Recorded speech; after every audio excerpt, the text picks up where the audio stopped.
C'est ce qu'on disait en off, mais c'est dommage, c'est une technique qui est très connue en B2B, d'aller chercher de la data comme ça à droite à gauche, et on l'utilise Oui. pas en B2C parce que le RGPD nous interdit de récupérer de la data de cette façon-là pour les clients finaux.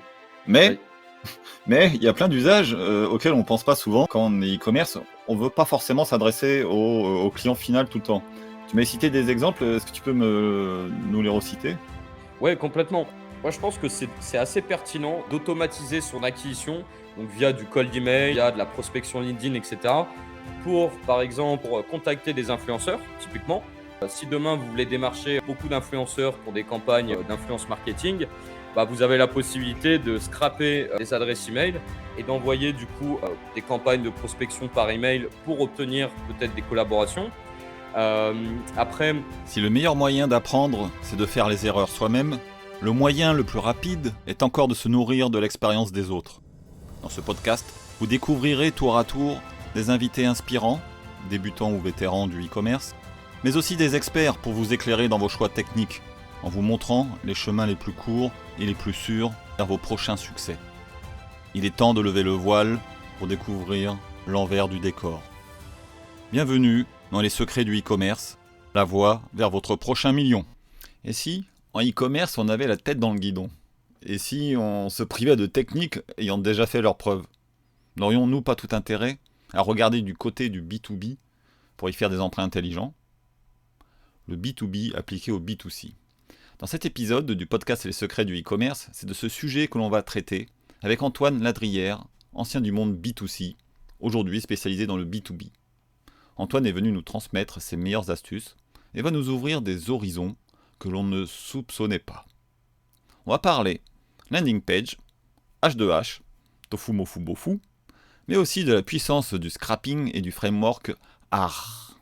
Évidemment, tout ça pour que l'on puisse en tirer profit en B2C. Alors je vous donne un petit aperçu de ces bottes secrètes. Pourquoi vous risquez de tout perdre du jour au lendemain si vous êtes dépendant d'un seul canal d'acquisition?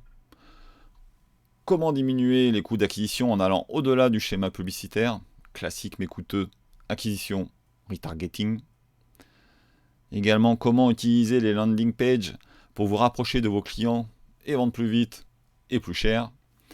Comment ouvrir de nouveaux marchés auxquels vous ne pensiez même pas grâce au scrapping et à l'automatisation. Bye bye la concurrence. Et comment faire des pubs qui cartonnent pour un budget rikiki. Et c'est encore plus utile en temps de crise. Et pour finir, en bonus, je vous raconte comment une entreprise qui vendait du cannabis légal, du CBD, s'est fait bloquer sa seule source d'acquisition.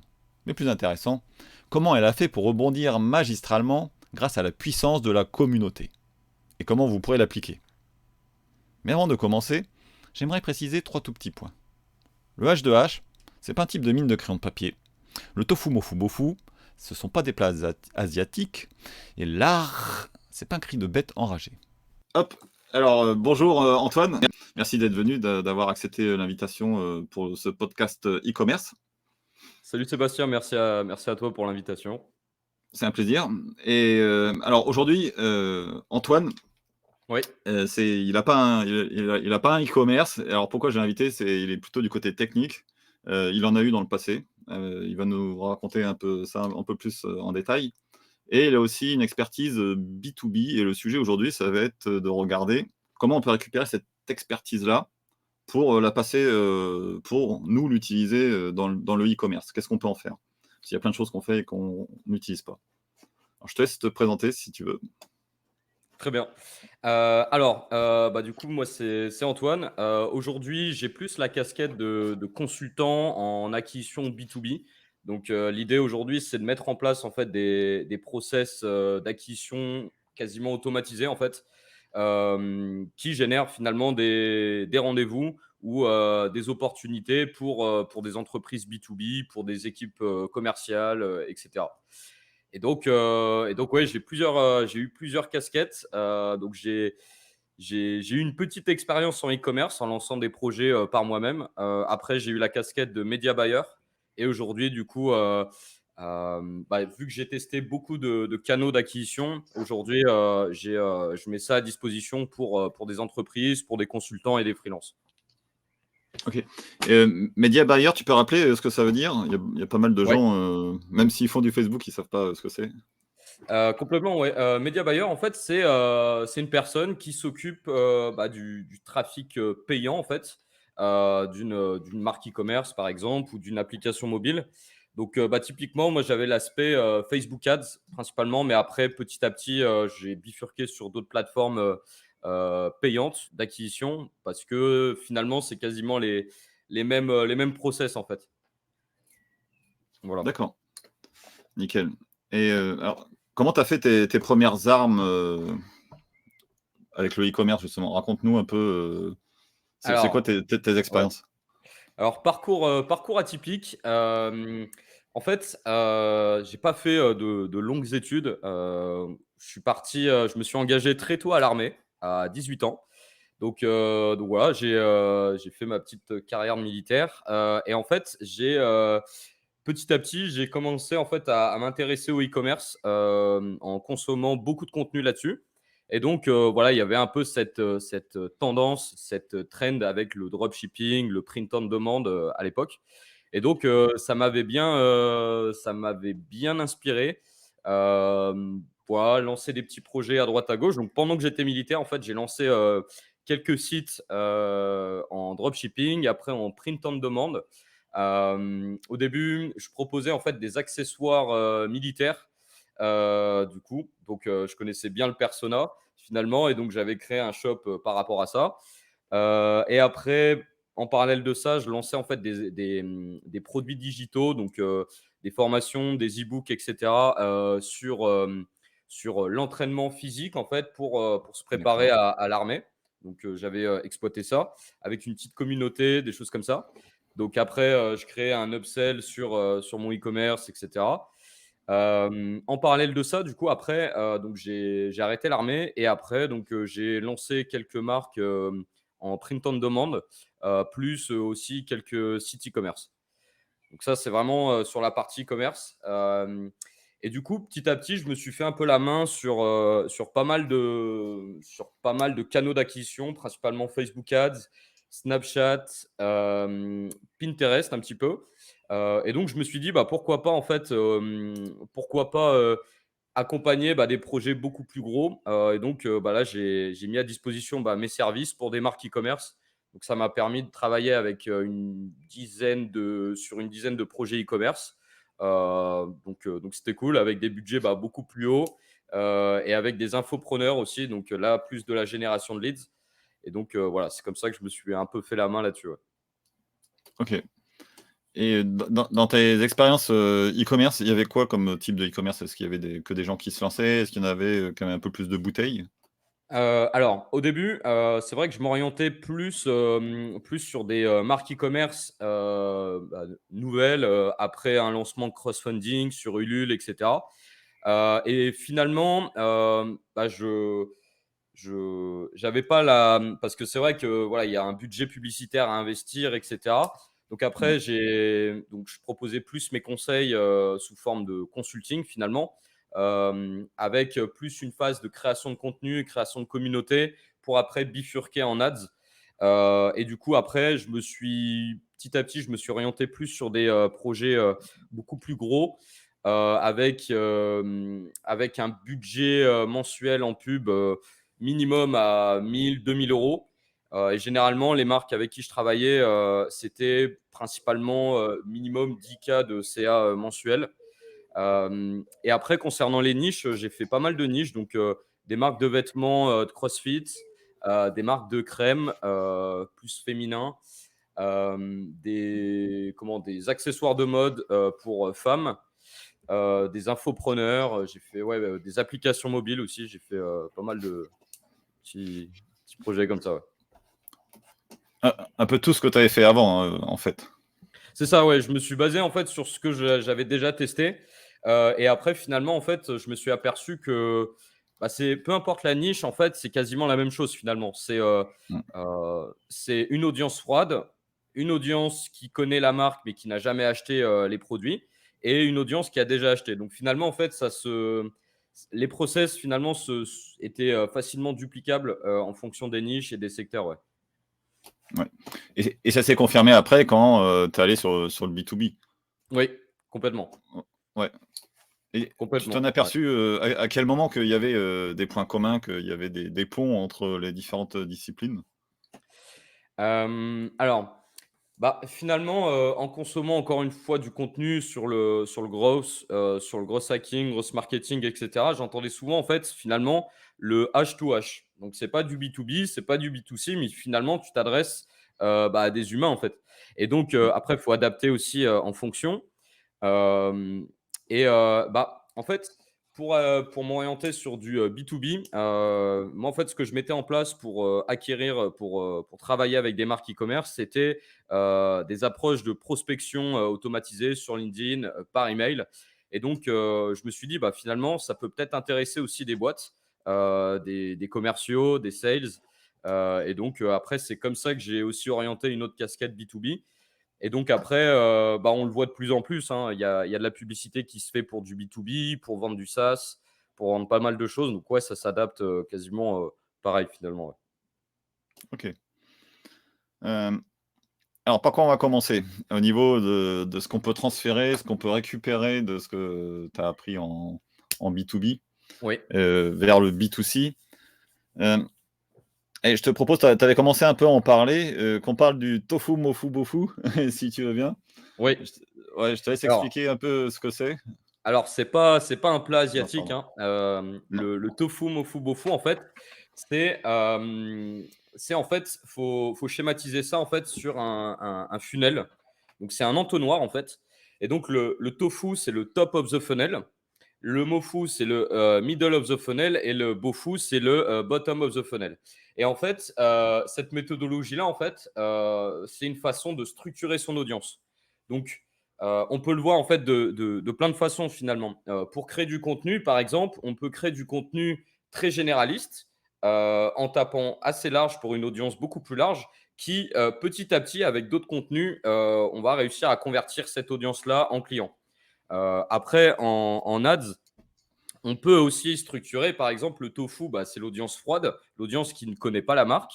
Le bofu, donc le mofu, pardon, c'est du coup, bah, les prospects ou les followers, les choses comme ça, qui ont interagi avec du contenu, mais qui ont jamais, qui sont allés sur la boutique, par exemple, mais qui n'ont jamais acheté finalement. Et le bofu, bah, c'est les clients, et comment travailler en fait sur la durée de vie d'un client, comment faire perdurer en fait la marque, sur le long terme, en fait, avec une audience qui a déjà acheté. Et l'idée, c'est de créer une communauté, etc. Donc, en fait, on peut le voir plein de façons, mais tout simplement, c'est une façon de structurer son audience, en fait. C'est ça. C'est tout à fait ça, je ouais, enfin, comme tu disais, effectivement, des fois, on mélange, enfin, volontairement, hein, c'est pas négatif. Oui, Heu, Tofu, c'est pour la partie, cold, on va dire, le prospect froid. oui, Mais des fois aussi, c'est juste, tu l'as dit aussi dans ce que tu racontais, c'est vraiment, prendre un panel très, très large de personnes qui sont pas forcément, aussi dans notre cible. On tape plus large que ce qu'on voudrait, mais dedans, pourquoi on fait ça? Parce qu'on ne sait pas qui va devenir, qui va acheter à la fin, oui, et on ne sait pas complètement. qui va dire à, son pote ou à sa famille, «Tiens, je connais, telle personne qui vend telle chose». C'est Oui, aussi c'est l'intérêt ça, de taper très large. complètement, ouais. Est-ce que tu pourrais nous donner un exemple, concret justement de pub, que tu aurais faite, vers les tofu, mofu et bofu? Ouais, ouais, complètement. Alors en publicité, du coup, comment on peut, l'orienter? C'est que, le top of the funnel, donc très large, là, on va plutôt faire, du marketing pour présenter les valeurs de l'entreprise, les valeurs de la marque. On va faut s'adresser à une audience qui n'a jamais entendu parler, des valeurs de l'entreprise, du produit, des fonctionnalités. Donc du coup, là, on va plus mettre l'accent sur ça. Ensuite, le mot fou, là, par exemple, on pourrait se dire, OK, qu'est-ce qui fait que la personne n'a pas encore acheté notre produit? Donc là, du coup, se poser la question, orienter le marketing d'une certaine façon. Par exemple, on peut mettre en place soit des réductions, mais là, c'est un peu agressif, soit de la preuve sociale. Donc, montrer aux prospects qui a déjà une communauté, qui a déjà du monde. On a fait des passages télé, des choses comme ça. On a apparu dans la presse. Donc, il y a des formats publicitaires à adapter par rapport à ça. mais vraiment plus sur la preuve sociale. Et ensuite, le beau fou, donc là, peut-être mettre en avant un nouvel article, une nouveauté, peut-être même un concours pour. Voilà, on peut plus s'orienter sur un client qui a déjà acheté, peut-être participer à un événement vu qu'il a déjà participé, ou peut-être faire un concours pour la clientèle, pour la clientèle qui a déjà acheté, etc. Ouais. OK. Alors si je résume, donc le tofu, on s'adresse, quand on parle aux gens, c'est pour leur dire, «Coucou, on existe, Exactement. Ouais. on est des gentils». Ouais. Ensuite le mofu, le middle of funnel, c'est pour dire, on vous le prouve maintenant, Oui. qu'on est vraiment des gentils. Regardez, tout le monde parle, en bien, de nous.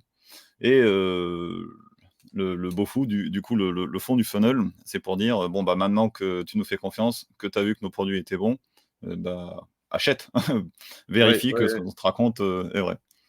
complètement, C'est ouais. ça, hein, je résume bien? Ah oui, oui, oui. Oui, oui, c'est ça, hein, exactement, ouais. OK. Et alors on va prolonger, en fait, la discussion. Si tu veux bien, on va passer sur le framework, art. Ouais, Heu, alors tu peux nous expliquer qu'est-ce que c'est, ce art? exactement. Alors, en fait, c'est un framework, beaucoup utilisé, en fait, dans le gross marketing, et en fait, c'est un framework, le AR, donc c'est AA, 3 R. Donc en fait, chaque lettre correspond à un élément, en fait, et faut pas voir ça comme un funnel parce que finalement, tout est, interconnecté, en fait. Et donc, par exemple, le premier A, c'est, l'acquisition. Donc là, on va acquérir un prospect, un client, des coordonnées, etc. Ensuite, le deuxième A, c'est l'activation. Donc, par exemple, pour une application mobile, généralement, quand on télécharge, par exemple, TikTok, TikTok, Mmh. en fait, nous fait, par exemple, une petite tuto quand des trois fonctionnalités principales de l'application. Donc, en fait, c'est pour parler des fonctionnalités. Dès que la personne est rentrée en tant que client, qu'est-ce qu'on fait? On l'aiguille sur tel ou tel. C'est un peu de l'onboarding finalement. Mmh. Ensuite, on a comment La le rétention. referral. Oui, le referral. Donc là, en fait, c'est du coup qu'est-ce qu'on fait? Donc la personne a acheté, la personne commence à utiliser notre produit. Donc plutôt la rétention avant le referral, c'est qu'est-ce qui fait que notre prospect va continuer à utiliser l'application, le produit. Donc l'idée, c'est qu'en fait, la rétention, ce qui est intéressant, c'est que vous allez faire baisser vos coûts d'acquisition, en fait. Parce que vous payez un client une fois et l'idée, c'est que cette personne-là continue à être dans le projet, dans l'entreprise, etc. Donc, si on active bien la rétention, finalement, on divise notre taux d'acquisition par 2, 3, etc. Après, on a le referral et le revenu. Donc, le referral, c'est comment faire passer un client en tant qu'ambassadeur. Donc, voilà, il y a énormément de variables à prendre en compte, mais ça, c'est intéressant. C'est qu'un client peut vous rapporter énormément de clients en parallèle en parlant, en faisant des challenges vidéo, etc. Donc, cette personne-là utilise le produit et du coup, peut en parler à ses copains, ses copines. Donc, ça, c'est cool. Du coup, c'est de l'acquisition quasiment gratuite. Et après, Et il le fait revenu, de la preuve sociale ouais. aussi, du coup, dans le lot. Bah oui, par Quand la il ouais, quand il est complètement. ouais. Complètement. Et du coup, le dernier R, le revenu. Donc, comment on arrive à augmenter nos revenus par la suite. Donc, en mettant en place des upsells, des cross-sells, par exemple, des produits complémentaires, augmenter la durée de vie d'un client, voilà, des offres complémentaires, etc., pour augmenter le revenu tout en baissant les coûts d'acquisition finalement. Mmh. Alors, Voilà. je résume, moi j'ai mon anti-sèche, sous les yeux, Ah, ouais, pour pas ouais. me tromper d'ordre.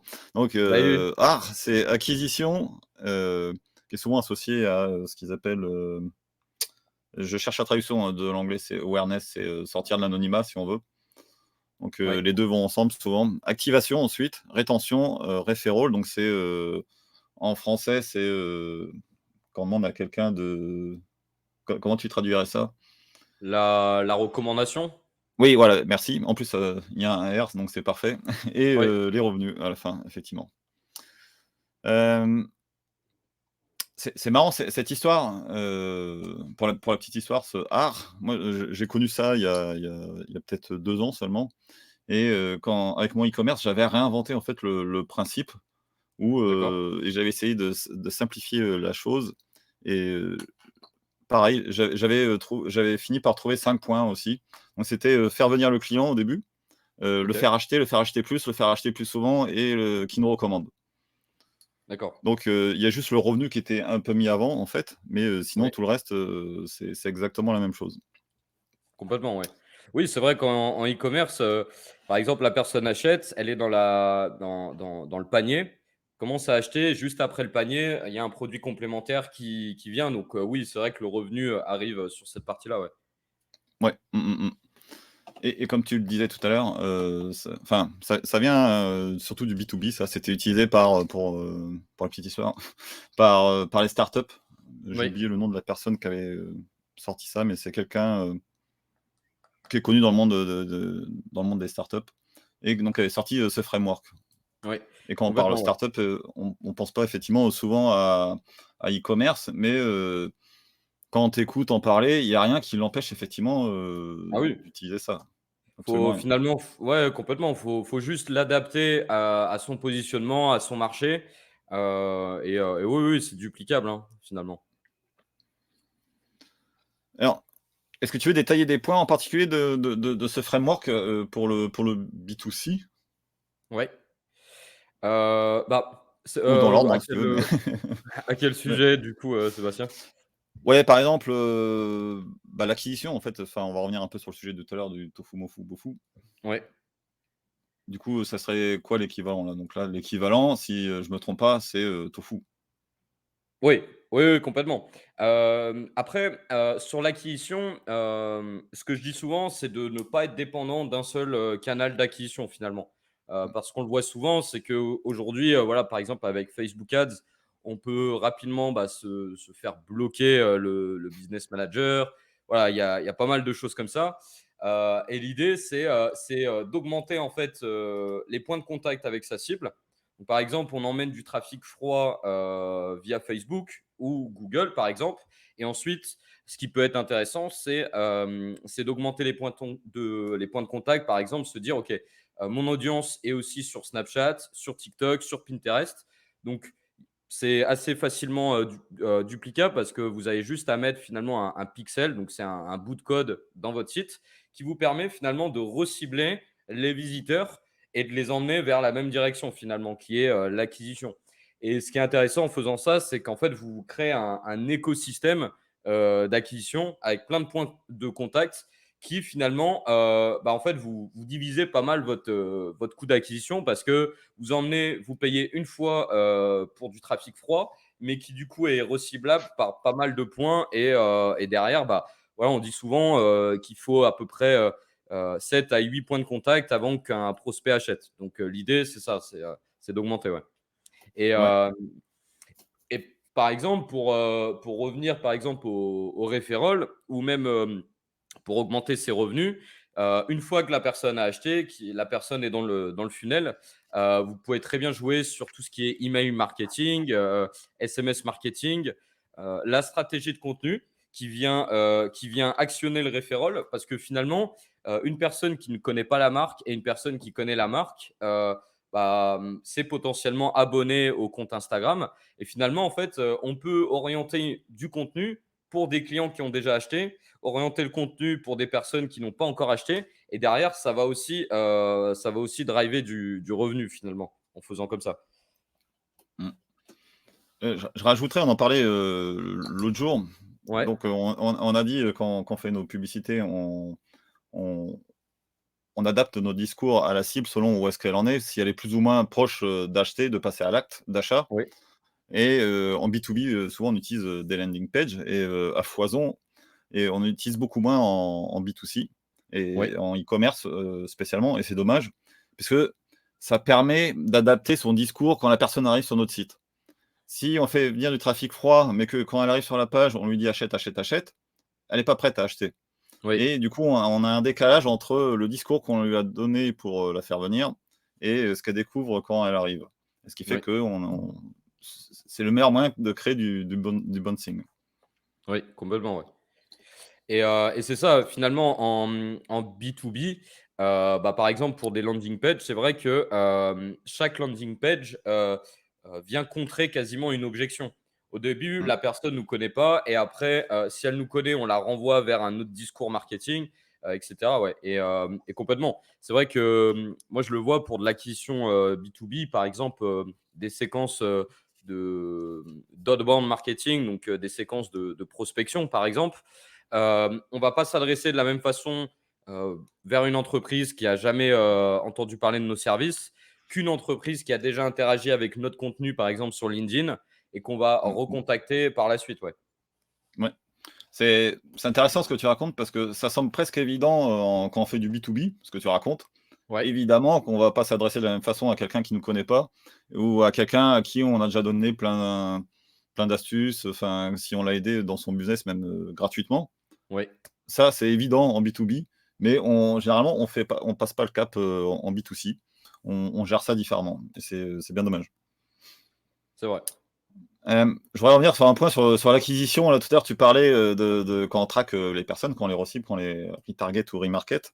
Oui. Ça me faisait penser, une histoire qui arrive souvent malheureusement au niveau, du tracking. Heu, Facebook souvent, pour quand on fait une pub Facebook, pour qu'il lui, il va considérer que c'est lui qui a converti quand la personne achète dans les 7 jours, pas seulement si elle vient sur le site, sur le moment, mais si elle achète 3 jours après, il va dire, «Coucou, c'est moi qui ai vendu». Oui. Mais des fois, il y a des conflits avec, Google justement, Google, quand la personne est venue de Facebook, elle a pas acheté tout de suite, qu'elle repart, qu'elle revient acheter le lendemain, mais ce coup-ci, elle passe par, Google et du coup, on est toujours dans la fenêtre des 7 jours pour, Facebook qui va dire: «C'est moi qui l'ai vendu» et Google va dire aussi, «Mais c'est moi qui l'ai vendu». Et donc ça Correct. peut Ouais. faire des Ouais. choses bizarres, quand on regarde, nos statistiques, Ouais. de vente. C'est Ouais, un peu c'est vrai. l'embrouille des fois. Ouais, complètement, ouais. C'est vrai que ça peut bloquer, ouais, à ce niveau-là, ouais. Après, c'est vrai qu'aujourd'hui, il y a, avec Google, par exemple, on peut ajouter des balises, par lien. Du coup, on peut se dire: «OK, il y a eu un clic là, il y a eu un achat là», du coup, ça peut aider. Mais c'est vrai que, ouais, si on redirige tout vers la même plateforme ou vers le même site, ouais, c'est vrai que ça il y a des Mmh. soucis de tracking, ouais, complètement. Mmh, mmh, mmh, mmh. Tout à l'heure, tu parlais d'upsell, de cross-sell. Est-ce que toi, tu Ouais. as des bonnes pratiques, à partager dessus? Ouais, ouais, ouais, Et bah, et après qu'est-ce que c'est pour les quelques personnes qui ne sauraient pas d'ailleurs? bah, finalement, c'est, par exemple, l'upsell, c'est un produit complémentaire, qu'on va proposer après l'achat, en fait. Donc l'idée, c'est d'augmenter le panier moyen de son client. Donc il a acheté une fois, et ce qui est intéressant, c'est qu'en fait, c'est plus facile, de faire racheter un client, de faire racheter une personne qui a déjà acheté que, d'acquérir, une nouvelle personne. Donc en plus, on augmente notre panier moyen. Et après, voilà, il y a pas mal de choses aussi, des bundles. Donc, c'est par exemple des produits complémentaires dans la page produit. Souvent, on le voit sur Amazon, acheter tel livre, ou par exemple tel appareil photo, plus tel trépied, plus tel objectif est Mmh, égal à tant. Là, ils font une réduction, et ça permet de ça. L'upsell, c'est différent, c'est après l'achat qu'on va proposer ça. En tout cas, bah, c'est comme ça que c'est ce que je mettais en place. Après, voilà, l'idée, c'est de se poser la question. C'est pas de gratter les rebords, hein. C'est vraiment de se dire, OK, je suis là pour aider mon client. Et qu'est-ce que cette personne aurait besoin en plus pour mmh. améliorer finalement son train de vie, pour améliorer son lifestyle, des choses comme ça. Donc, faut proposer, ouais, un produit qui a du sens, qui est lié déjà au 1er produit, que la personne a acheté, ouais. Mmh, mmh, mmh, mmh. Ouais, c'est important, ce que tu dis, servir le client, enfin, hem, par exemple, si tu achètes un appareil photo qui fonctionne à pile, mais que tu as pas les piles quand tu le reçois, enfin, Ouais, c'est peut-être volontaire de la part du client parce qu'il a peut-être les piles chez lui, mais s'il y en a un sur 2 où qui a oublié ouais. de prendre les piles, c'est bien de lui indiquer: «Hey, si tu veux prendre les piles avec, c'est mieux». Bah, c'est ça. L'idée, c'est, voilà, c'est vraiment de fidéliser son client.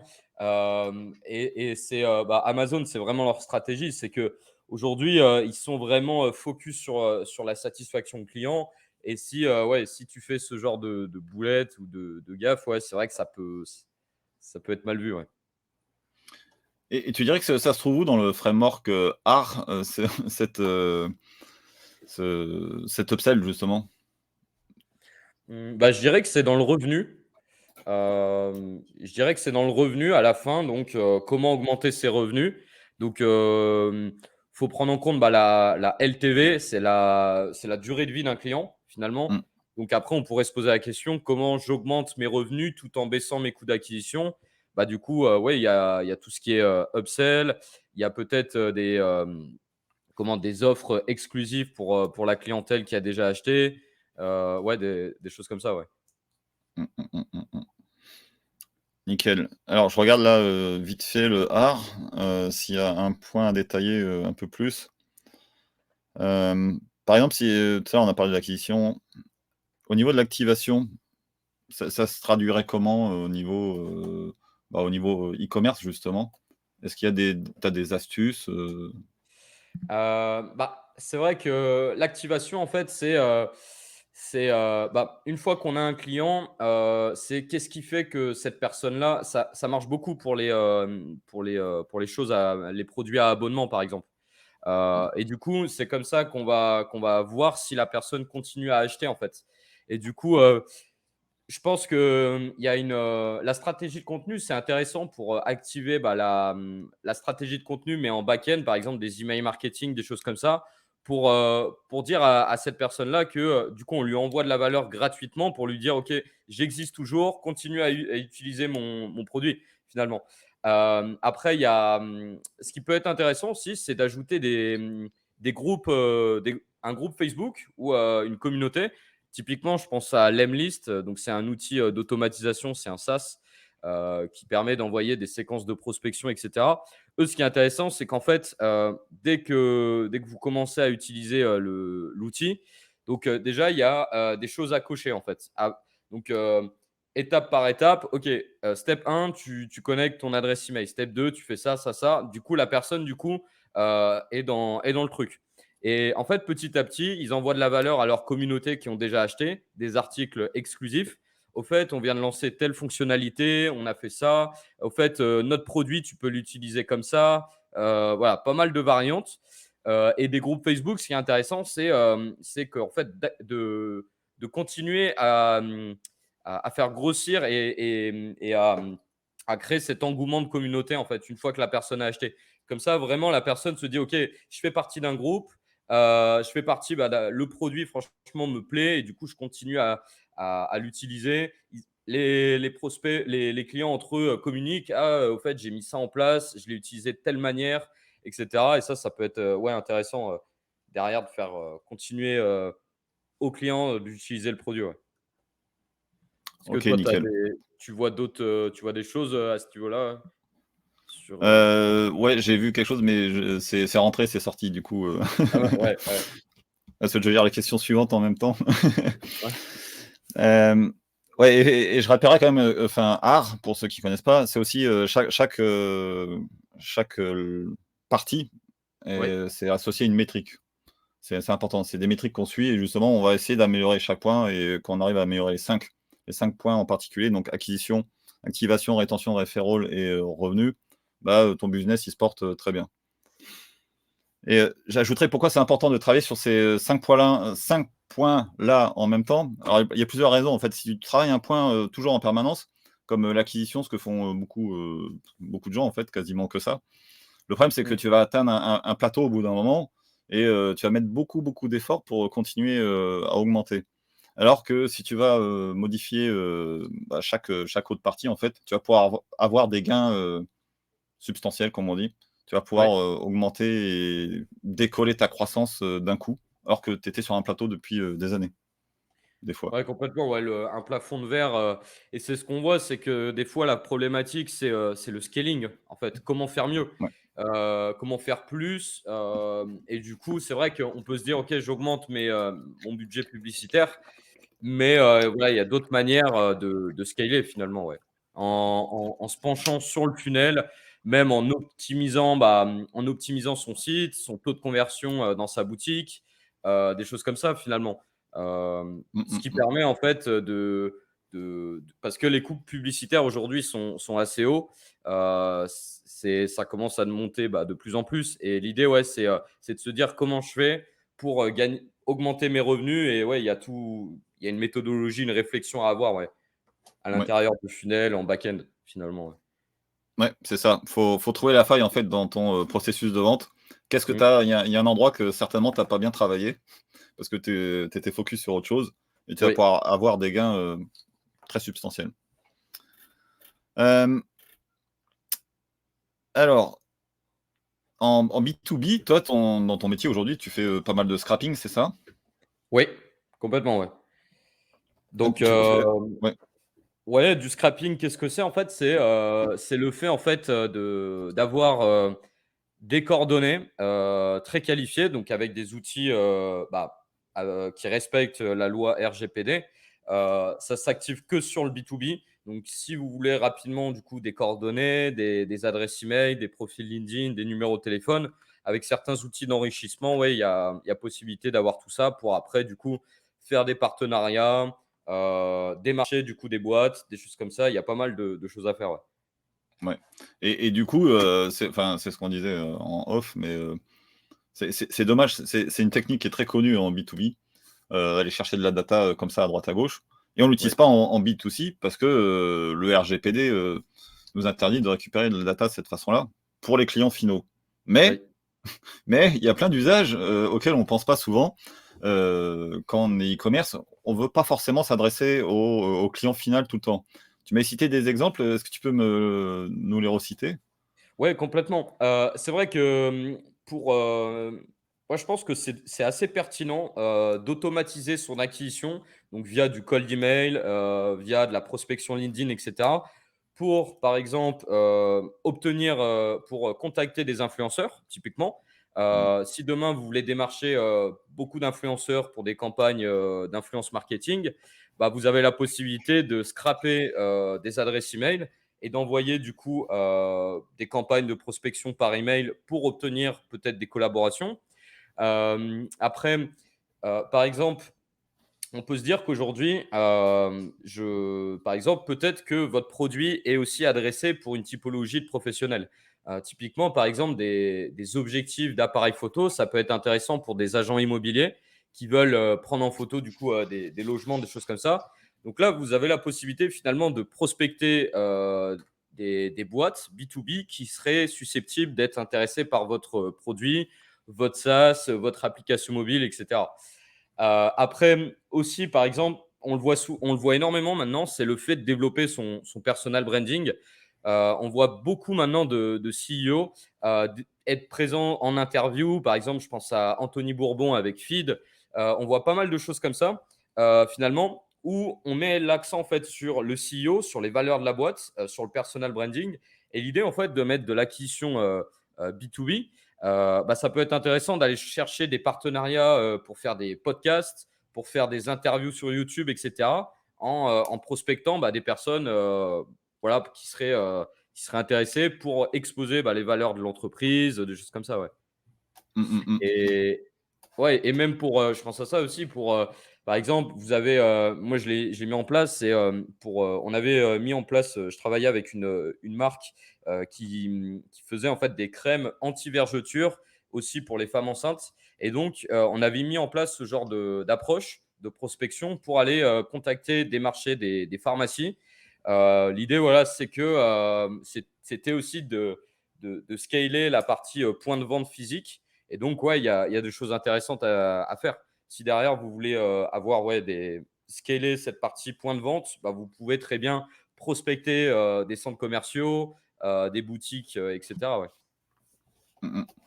Oui, parce qu'on l'oublie, des fois, on a tendance à l'oublier quand on parle de commerce, enfin, de e-commerce, qui veut dire commerce électronique, mais ça Ouais. ça se passe pas que en ligne, effectivement. Il y en a, c'est que 20 de leur activité, des fois, le commerce en ligne. Oui. Hem, je voudrais donner un exemple, tout à l'heure, tu parlais des influenceurs, effectivement, si on veut faire des jeux concours, ça peut être pratique. Oui. Heu, Ouais. pas juste utiliser leur canal pas juste qu'ils parlent de nous seulement. En podcast, pour les podcasts, oui, ça sert aussi, non pas seulement à trouver des podcasts, sur lesquels, passer, mais ça peut servir aussi à récupérer, les gens qui sont déjà intéressés par, un sujet en particulier. Heu, alors je vais te laisser, parler de ce sujet-là. On l'a pas abordé avant, mais tu dois certainement connaître. On peut récupérer des emails, ou des emails de personnes qui sont en B2C, mais on va pas les utiliser directement. On peut les réutiliser, dans les pubs Facebook. Ouais, complètement. Oui. Ça, c'est très puissant, ouais. En fait, c'est le fait, par exemple, vous avez la possibilité de scraper, des groupes Facebook. Donc si en amont, vous avez, défini une cible, vous allez trouver des groupes Facebook, qui est en lien avec votre cible, avec une passion ou des domaines. Vous avez la possibilité, en fait, de scraper les membres du groupe Facebook, par exemple, d'obtenir leurs adresses email et en fait de lancer, des campagnes Facebook en uploadant, en important un fichier CSV, donc un fichier de clients. Et en fait, ce qui est intéressant, c'est que du coup, Facebook va cibler ces personnes-là et va aussi créer des audiences similaires à ces personnes-là. Et du coup, c'est ultra puissant. Et même en B2B, ça s'adapte assez bien. Si par exemple, vous avez fait un gros webinar, vous avez eu beaucoup d'adresses email, vous les importez sur une campagne de reciblage pour ces personnes-là. Derrière, ouais, c'est assez pertinent. Ouais. Mmh, mmh mh. Hem, alors, quand tu crées les pubs, tu me racontais que, souvent les gens avaient des problèmes à se lancer, dans les vidéos. Tu peux Oui. nous raconter un peu, cette expérience-là? Bah, c'est vrai qu'aujourd'hui, le format qui est intéressant à exploiter quand on fait de la pub, c'est le format vidéo. Après, bon, je dis pas que le format image ne fonctionne pas, mais c'est intéressant la vidéo parce qu'on voit, on peut faire une démonstration du produit. Voilà, il y a pas mal de choses. Il y a des choses aussi à respecter, c'est le scroll stopper. C'est quand la personne, en fait, switch sur son feed, Instagram, etc. L'idée, c'est d'utiliser les 3 premières secondes de sa vidéo pour, créer le hook, donc créer, Pour la accrocher, ouais. Mmh ouais, mh. accrocher la personne, le fait d'arrêter la personne de scroller, et ça, c'est hyper intéressant de créer un hook, pertinent dès le début et après ça paraît complexe, mais finalement, on le voit de plus en plus, le contenu, organique sur TikTok, finalement avec un téléphone, vous avez la possibilité de faire, des visuels, très pertinents finalement. Vous avez Mmh. pas forcément, vous êtes pas forcément obligé d'utiliser un studio, vidéo et cetera. Donc finalement avec un iPhone, ouais, on peut faire des trucs sympas, ouais. Mmh. Et est-ce que c'est facile de convaincre, les e-commerce de passer, à la vidéo quand ils en font, jamais? Enfin, quand ils en ont pas fait jusque-là? Bah, c'est pas facile de créer ce switch-là. Moi, je dis souvent, voilà, on va tester, on met en place moi, ce que je conseille, c'est de mettre en place, peut-être une vidéo beaucoup plus travaillée et des vidéos, UGC content, donc des vidéos, par exemple, créées par un utilisateur. Donc par exemple, un témoignage vidéo de la personne qui dit du bien de votre produit ou une personne qui utilise votre produit en direct ou même utiliser, par exemple, des vidéos postées sur TikTok ou des Reels, analyser les vues, segmenter en fait les vidéos avec une viralité assez forte. Donc, regarder le nombre de vues et prendre en fait les vidéos qui ont eu le plus de vues, les utiliser en publicité, comparer en fait les deux formats, donc un format beaucoup plus travaillé et un format fait avec un téléphone, beaucoup plus viral, beaucoup plus euh, organique finalement, et comparer en fait finalement. Et regarder Mmh mh. celui qui fonctionne plus ou moins bien en fonction de l'audience, etc. Ouais. Mmh mh. Ouais, Je c'est pense que ça et faut ouais. ouais. Les 2 se valent, hein, finalement, mais c'est vrai que on se démarque de la publicité classique finalement. Il y a moins un aspect vente en fait, parce que c'est vrai qu'à la télévision, on voit énormément de publicités, bien travaillées et cetera ça peut faire un peu trop vendeur, un peu trop marketing et un peu trop agressif. Donc, l'idée de créer du contenu, de créer de la publicité qu'on a l'habitude de voir sur TikTok ou sur Instagram, bah, ça peut être intéressant et ça permet de se détacher un peu de ça. Ouais. Ouais, ça me fait penser à quelque chose, là, tu parles des pubs à la télé, là. Ce serait le beau fou, la Oui, partie basse, du funnel où on leur dit: «Acheter». Le tofu, qu'est-ce que ça serait? Hem, Tu sais, dans les émissions, souvent, il y a des partenariats. C'est peut-être ça l'équivalent, finalement. C'est par exemple, avec la météo aussi, il y a machin, Darty, pour pas le citer, mais qui présente, qui est partenaire de la météo. Donc là, oui, ils sont en tofu, on peut dire. Qu'est-ce oui. que tu en penses? Ouais, c'est vrai qu'il y a le tofu, ça peut peut-être moins être un objectif de conversion, mais plus un objectif de notoriété, de visibilité finalement. Ouais, la partie, qu'on disait tout à l'heure qui était awareness, et acquisition, c'est, juste, se faire connaître, dire: «Coucou, on est là, on Ouais. existe». On rentre C'est dans votre ça et tête, ouais, c'est ça, être, un peu une figure d'autorité parce que quand on passe à la télé, bah, il y a mmh, pas un objectif de conversion direct, mais plus une figure d'autorité. On se dit: «OK, cette marque-là, elle passe à la télé, ça veut dire que, voilà, c'est une grosse marque et cetera» et on crée un 1er point de contact avec une cible qu'on n'aurait pas forcément touché, ouais, complètement. ouais, c'est ça. Alors je voudrais revenir sur 2 points, sur la publicité. Ouais, Effectivement, tu parlais des pubs organiques. C'est l'idéal, en fait, pour trouver ce qui fonctionne à moindre coût. C'est, balancer plein de vidéos, alors organique, pour ceux qui ne savent pas, c'est un peu c'est l'opposé de ce qui est payant, en fait. C'est la partie, gratuite, et on regarde qu'est-ce qui fonctionne, naturellement, en fait. D'où le mot organique, naturel et organique, et c'est l'idéal, en fait. On balance plein de vidéos rapidement, et c'est le deuxième sujet, justement, comment on fait pour balancer plein de vidéos, rapidement? C'est, de ne pas faire ça trop propre, en fait, et dans ouais. l'eau, ouais. Ouais, c'est vrai que c'est compliqué parce que des fois on veut faire les choses, bah, tellement bien, il y a une phase de perfectionnisme. C'est vrai qu'on se dit: «Bah, ouais, mais là c'est un peu, bâclé, c'est un peu moins pro» et du coup on a peur de décrédibiliser la marque finalement. Mais en fait non, ouais, c'est vraiment une phase de test. On veut vite aller chercher un product market fit, on veut vite aller chercher du clic.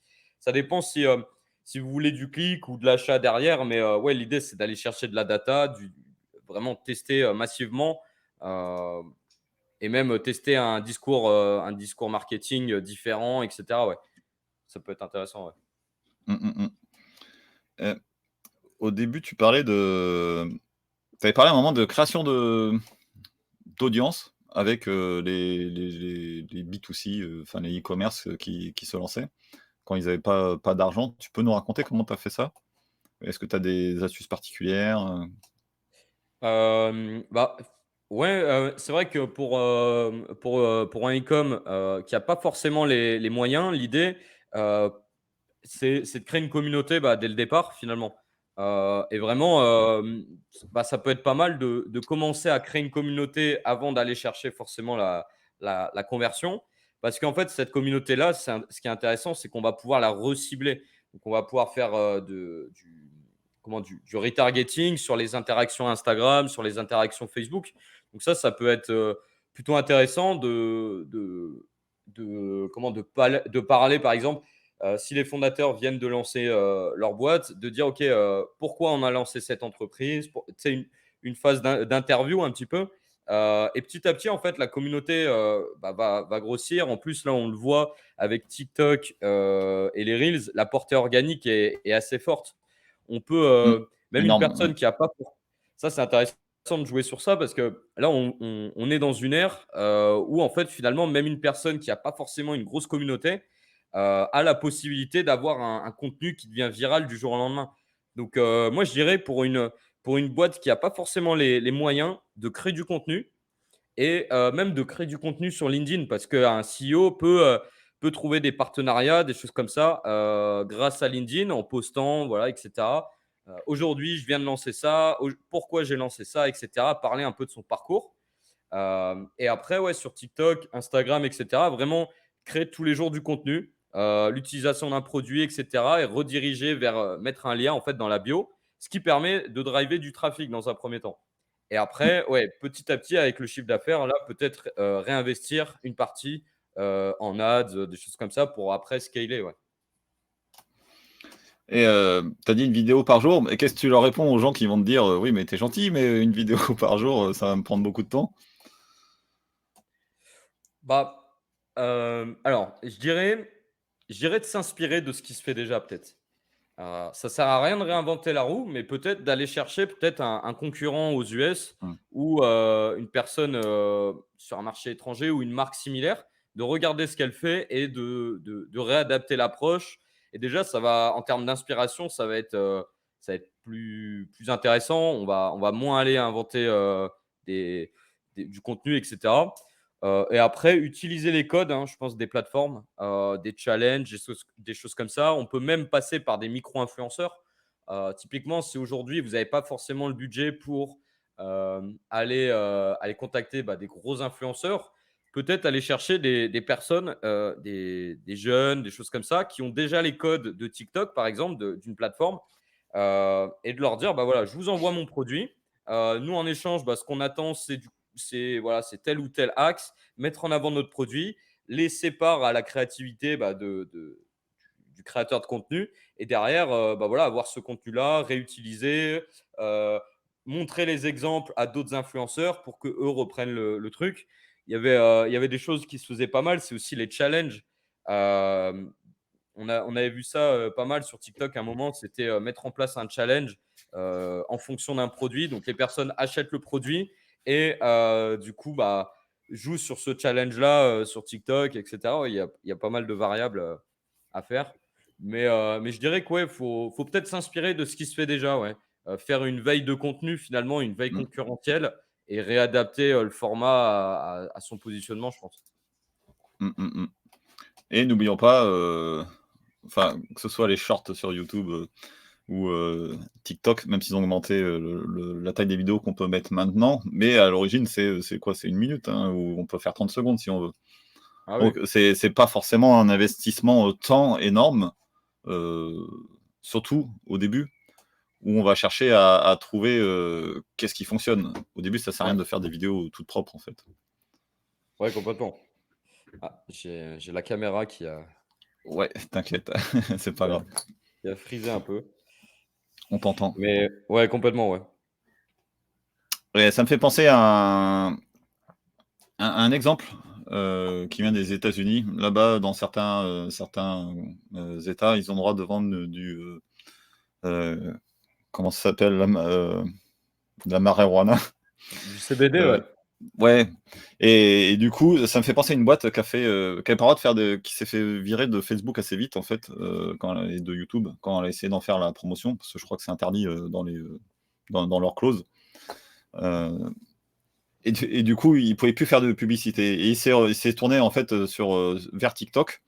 Et pour que ça fonctionne sur TikTok, en fait, il offrait gratuitement à toute personne qui était prête à, faire la publicité, un UGC, enfin, Ouais, User Generated Content, en faire la pub gratuitement, d'accord. de son produit. Il envoyait gratuitement en avance, le produit. Je sais pas si je suis clair. D'accord, ouais. Hem, donc il disait: «Qui veut un produit gratuit? La seule condition pour vous de l'avoir gratuitement, c'est de me promettre de me faire une vidéo après». Et Mmh. donc, comme ça, les gens, ont joué le jeu, en fait, derrière, et il a explosé, il a réussi, en fait, ça a remplacé la publicité. Donc tout à l'heure, D'accord. tu parlais de micro-influenceurs, là, c'est des micro-influenceurs où, Bah oui. des fois, les gens, ils ont 10 personnes, dans leur contact seulement, et pas Ah plus. bah oui. C'est vrai que ouais, c'est intéressant ça, parce que c'est vrai qu'ils ont contré, Mmh, ouais, ce genre de produit, voilà, ça peut vite être ban par les plateformes ouais. publicitaires. Donc ouais, il a trouvé une alternative intéressante, ouais, pour finalement contrer ça, ouais. Alors, il a trouvé une alternative et il avait pas le choix, surtout. Bah oui, oui, oui, carrément. C'était une question de vie ou de mort pour son entreprise. Mais de toute façon, je pense qu'aujourd'hui, ouais, avec de la régularité sur le contenu, et cetera, tout le monde peut percer, en fait, finalement. Même, on le voit beaucoup même en B2B, hein, il y a de plus en plus de CEO, de chefs d'entreprise, Mmh. qui créent du contenu pour derrière mettre en avant, bah, leurs services et maintenant c'est carrément toute l'équipe. Par exemple, on le voit beaucoup sur LinkedIn, c'est carrément toute l'équipe qui crée du contenu pour développer les valeurs de l'entreprise, ce qui est hyper puissant parce qu'on joue sur la portée organique. Par exemple, sur LinkedIn, on peut facilement faire les 2000 vues par post, sur TikTok aussi et ouais, ouais, franchement, peu importe le secteur ou le B2C, le B2B, ouais, faut jouer sur ça. Je pense qu'on est dans une ère où, la création de contenu, bah, est bien mise en avant et ouais, il y a des choses intéressantes à faire. Mmh. C'est ce que tu disais tout à l'heure quand tu parlais de H2H, qui veut dire, humain vers humain, hein, c'est ça, tu me confirmes? Ah oui, oui, oui, complètement. Et justement sur LinkedIn, il faut pas oublier que c'est des humains derrière et que quand on parle de B2B, B2C, à la fin tout le monde fait du B2C, hein. Tout le monde doit manger, tout le monde doit acheter des vêtements, il y a Ouais, et justement, faire la pu enfin quand tout le monde parle dans une boîte comme tu disais, sur LinkedIn, c'est pas ouais, forcément pour dire: «Achetez mon produit». C'est, pour dire: «Regardez quelles sont mes valeurs» et du coup là on est dans le tofu dont on parlait, c'est tout à ça. l'heure.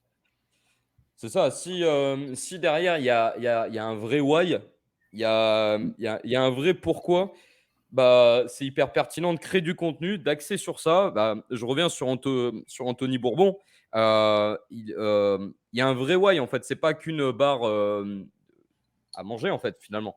C'est, Mmh mh.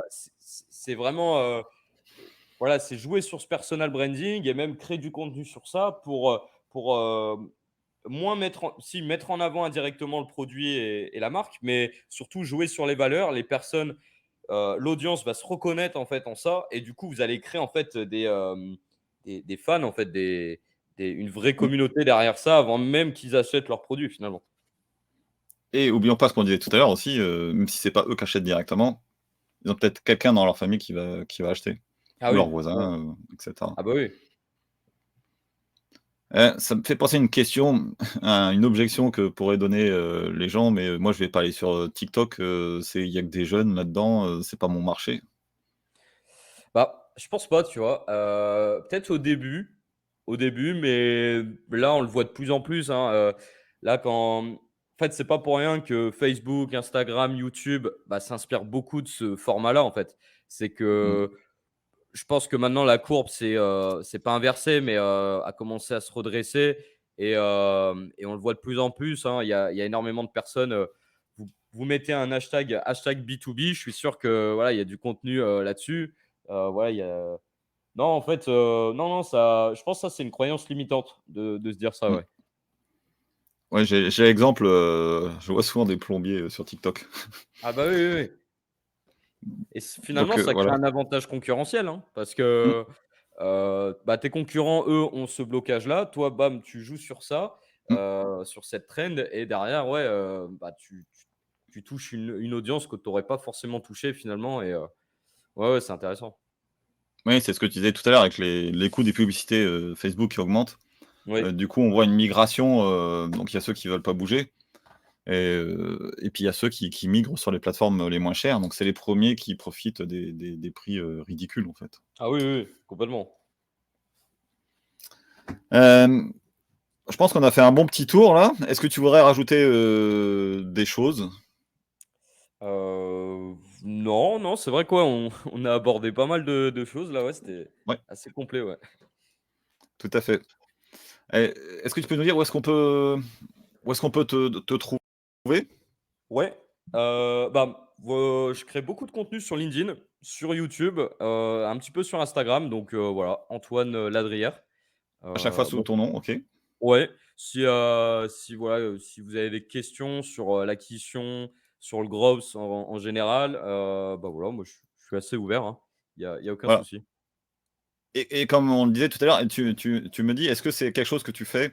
Quand on avait dit que pour les, e-commerce, on pouvait aussi, faire du scrapping pour trouver, des partenaires, ou, Ah trouver oui! des clients, Oui, ouais. oui, aujourd'hui, moi, je suis vraiment axé, B2B, hein, donc s'il y a un objectif derrière, axé B2B, oui, peu importe, le secteur, ça s'adapte assez bien, donc ouais, oui, oui, ça, c'est quelque chose que je fais, ouais.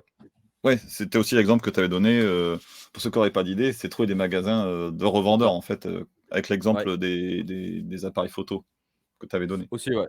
Ah ouais, Ouais. ouais, complètement, ouais, ça se fait, ouais. Mmh. Nickel.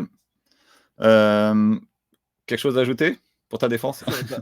Bah non, bah, en tout cas, ouais, merci beaucoup, Sébastien, ouais, Ouais, super. pour l'interview, pour ce podcast, ouais, assez complet. C'est vrai que, ouais, ouais, je pense qu'il y a beaucoup de choses à faire en ce moment, hein, Mmh. faut même, sans forcément avoir un gros capital de départ, même, voilà, en reprenant, bah, ce framework-là qu'on a vu ensemble, mais vraiment en prenant, en fait, du recul et en se disant: «OK, comment, je peux activer d'autres leviers, d'autres choses pour, derrière faire baisser mes coûts d'acquisition, scaler d'une certaine façon, ouais. Ouais. Donc Je mettrai ouais, un lien, dessus pour, complètement. ouais, je ferai peut-être des articles moi-même du coup, que ce soit sur le Bofuto Fumofu, Ouais, ouais, ou le art. aussi, ouais. Il y a plein de variables. Nickel, bah, je te remercie d'être venu Bah, merci à toi, Sébastien. et puis on se dit à très bientôt. Ouais, à bientôt, merci. Avec tout ce que vient de nous apprendre Adrien, on a vraiment de la matière à travailler et à pouvoir améliorer nos e-commerce. Donc on peut le remercier pour les astuces et pour le boulot qu'il nous donne. Et la semaine prochaine, on reçoit l'entreprise Popapot qui va nous délecter, qui va nous faire rêver, qui va nous apporter plein de saveurs, nous faire saliver, mettre l'eau à la bouche. On y parlera donc bons produits, vous l'avez compris, c'est un épisode destiné aux gourmets. Et j'ai même essayé un de leurs produits après coup, après avoir reçu l'invité tellement cela me donnait envie. J'ai essayé le cul noir. Qu'est-ce que c'est, me direz-vous? C'est une race de porc à la saveur exceptionnelle qui n'a rien à voir avec ce qui se fait dans le commerce aujourd'hui. Vous ne pourrez rien trouver d'approchant. Le goût ne ressemble pas à du porc tout simplement. Tellement c'est différent. Je vous laisserai essayer par vous-même si vous êtes curieux et amateur de bon goût. Mais tout de suite, un extrait. Qu'est-ce que c'est Popapot? On propose en fait des produits artisanaux alimentaires qui viennent des artisans qui sont implantés partout en France et donc vous pouvez commander et vous faire livrer là où vous le souhaitez des bons produits de viande, de fromage, d'épicerie, de charcuterie. Et ce site, il est extrêmement spécifique par rapport à d'autres puisque en fait, les artisans sont uniquement recommandés par leurs clients. Donc moi, je ne fais pas de démarchage et j'utilise un truc qui est vieux comme le monde, qui s'appelle le bouche à oreille. Donc c'est des agriculteurs qui travaillent ou des artisans qui travaillent en agriculture raisonnée ou bio. Et on essaye au maximum de personnaliser les formats. Donc sur mon site, vous allez pouvoir choisir selon les produits, en tous les cas, l'épaisseur des tranches de jambon par exemple, ou la taille de votre steak. Et la dernière spécificité, parce que ce sont les artisans qui me fixent leur prix de vente. En fait, je fais un volume avec les artisans qui leur permet de maintenir leur marge, ce qui est absolument crucial sur cet univers-là, parce que vous savez que les artisans ont des marges très très faibles, notamment dans le monde de l'agroalimentaire. Ne rate pas les prochains secrets. Abonne-toi.